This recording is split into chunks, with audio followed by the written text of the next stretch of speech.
আহমাদুহু ওয়া নুসাল্লি আলা রাসূলিহিল কারীম আম্মা বাদ।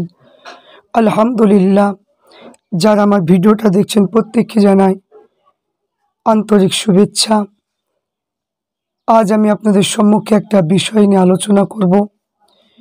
আহলে হাদিসদের বক্তা মুজাফফর বিন মুহসিন তিনি এই কিতাবটা লিখেছেন।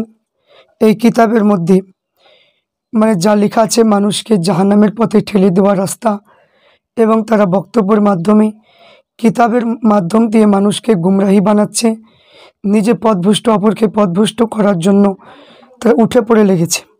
তো একটা মাসালা নিয়ে আলোচনা করব। 282 পৃষ্ঠা এই বইয়ের মধ্যে লিখেছে যে ফজর এবং মাগরিবের সালাতের পর সূরা হাশরের শেষ 3টি আয়াত পড়া যে ফজিলত রয়েছে, সেই ফজিলত হাদিসের মধ্যে এসেছে। সেটা সনদ জয়ীব এবং জাল বলে আখ্যায়িত করেছে। তো আমরা এখানে তিরমিজি শরীফের মধ্যে এই হাদিসটা রয়েছে। তো আমরা দেখব যে এর সম্পর্কে একটু আলোচনা করব। যে ফুরফুরা শরীফের একটা কিতাব বাহির হয়েছে, যে মামুলাতে ইয়াউমিয়া, দিন ও রাতের আমল। এই কিতাব থেকে আমরা দেখব হাদিস থেকে এই আলোচনাটা করা হয়েছে।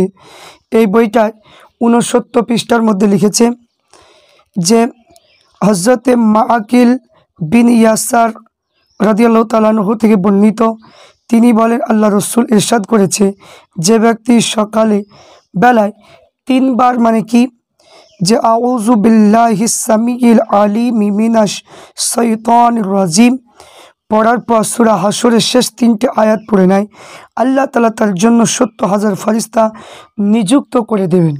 শুধু তাই নয়, যারা সন্ধ্যা পর্যন্ত তার জন্য দোয়া করতে থাকে এবং যারা সন্ধ্যা পর্যন্ত তার জন্য দোয়া করতে থাকে, আর ওই দিনটা তার মৃত্যু হলে সে শহীদি হওয়া সব লাভ করবে। এবং আর যে ব্যক্তি এটা সন্ধ্যাবেলায় পড়বে সেও এই ফজিলত প্রাপ্ত হবে।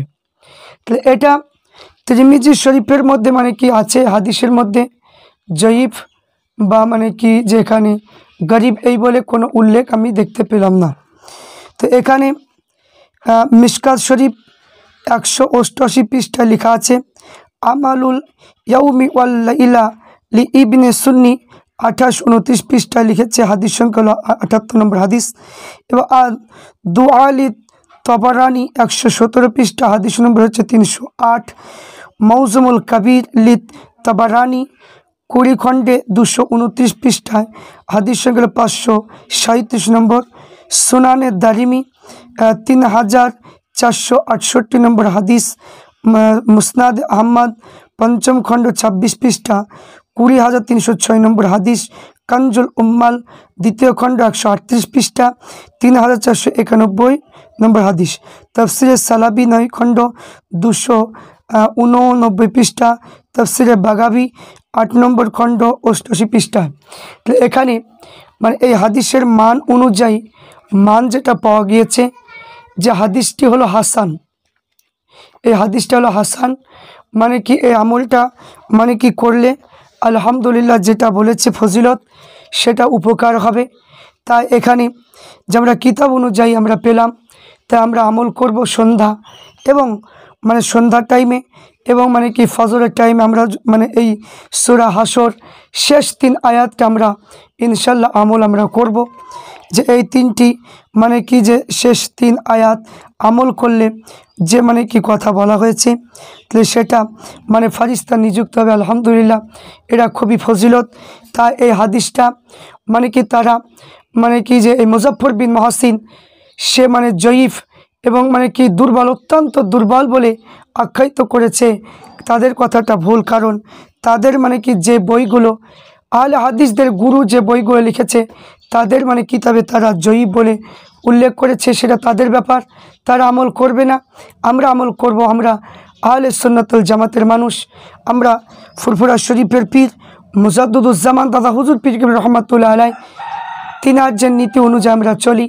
তাই তিনি প্রমাণ করিয়েছেন, তিনার যে সমস্ত খলিফারা কিতাব লিখেছেন, সেই কিতাবের মাধ্যমে আমরা পেয়েছি যে এটা আমরা আমল করব।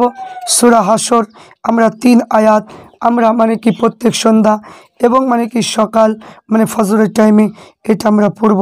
আল্লাহ পাক রব্বুল আলামিন আমাদেরকে সঠিক বোঝার তৌফিক মানে কি দিয়েছেন, আমরা বুঝতে পেরেছি, তাই আমরা এটা আমল করব। আল্লাহ পাক রব্বুল আলামিন আমাদের পড়ার তৌফিক দান করেন। আল্লাহুম্মা আমিন।